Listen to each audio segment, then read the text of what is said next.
여러분 안녕하십니까? 오늘의 로엠피 시작하겠습니다. 오늘은 BMW 불자동차죠. 관련해서 레몬법이라는 새로운 용어가 등장했는데요. 한지연 기자와 함께 알아보겠습니다. 안녕하세요. 안녕하세요. 네. 예, 최근에 BMW 불 많이 나지 않습니까? 네. 그 레몬법이라는 단어가 이제 요새 굉장히 회자가 되는데 네. 레몬법이 뭔지 먼저 좀 설명해 주시죠. 네, 레몬법은 1월 1일부터 시행될 예정인 자동차 관리법 개정안을 말합니다.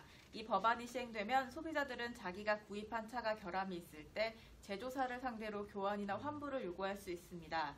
단 주행거리가 2만 km 미만일 경우에 한해 1년 이내에 중대한 결함이 2번, 일반 하자가 3번 발생해야 교환이 가능합니다. 자동차 품질에 대한 소비자의 권리를 강화한 법안이라고 할 수 있습니다. 근데 궁금한 게 이게 레몬법이라고 부르는 이유가 있어요? 레몬, 그 과일 레몬을 말하는 거죠? 네, 그렇습니다.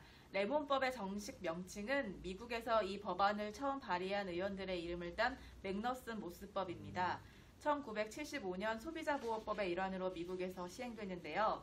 레몬법에서 레몬은 불량품을 뜻합니다. 불량품이군요. 네, 오렌지인 줄 알고 샀는데 나중에 보니 오렌지를 닮은 레몬이었다라는 말에서 유래됐다고 하는데요. 미국에서는 소비자가 구입한 지 1년 또는 주행거리가 12,000마일 미만인 자동차의 결함이 4번 발생하면 자동차 업체가 전액 환불해 주도록 하고 있습니다.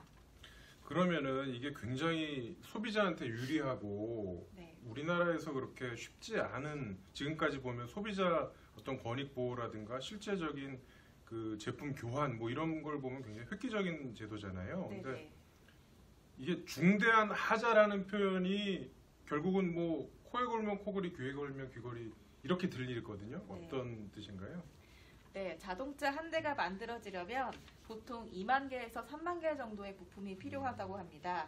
이렇게 많은 부품 가운데 자동차 관리법에서 인정하고 있는 중요한 부품에는요, 원동기와 동력 전달 장치, 조항 및 제동 장치, 주행 조종 장치, 연료 공급 장치, 전자 장치, 차대 등이 포함됩니다. 그런데 사실 중대한 하자와 일반 하자를 가르는 명확한 기준은 아직 없습니다.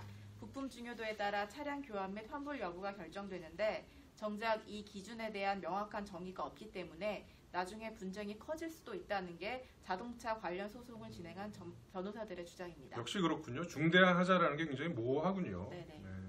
자, 그거 말고도 또 논쟁거리가 또 있죠. 그러니까 환불 금액 산정하는 것. 네네. 이것도 무슨 중고차 가격 매기듯이 할 수는 없지 않나요? 이거는? 네네. 예. 어떻게 돼요, 그거는? 네, 개정안에 따르면 환불 금액은 총 판매 가격에서 차량 주행거리만큼의 사용이익을 공제한 차익으로 결정이 되는데요.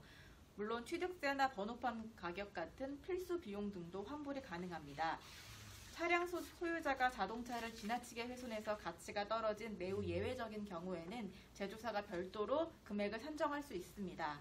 그런데 이번 사태처럼 자동차 제조회사가 부품 결함을 사전에 알고도 자동차를 판매한 경우에는 논란의 소지가 좀 있습니다. 사용이익 공제분이 제조사의 이익으로 흘러들어가는 게 소비자의 권리를 강화하겠다는 법 취지에 적합하지 않다는 주장입니다. 이 BMW 사태에서 비롯된 레몬법이라는 게 결국 이 뭔가 물건을 샀을 때 그 산 사람들이 피해를 입었을 때 그거를 어떻게든 보상해주는 네. 그런 법일 텐데 네네. 이번에도 그러면 레몬법 도움을 받을 수 있습니까? BMW 피해자들이?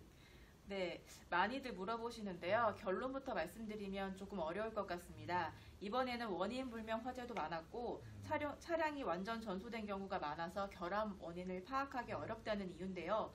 또 아직 법이 시행 전인 만큼 소급 입법 적용되기도 어렵다는 한계도 있습니다.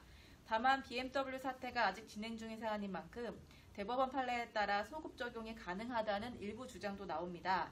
때문에 법률 전문가들은 집단 소송과 징벌적 손해배상제를 패키지로 도입해 레몬법의 한계를 보완해야 한다고 지적합니다. 네, 말씀 잘 들었습니다. 지금까지 한지연 기자였습니다. 고맙습니다.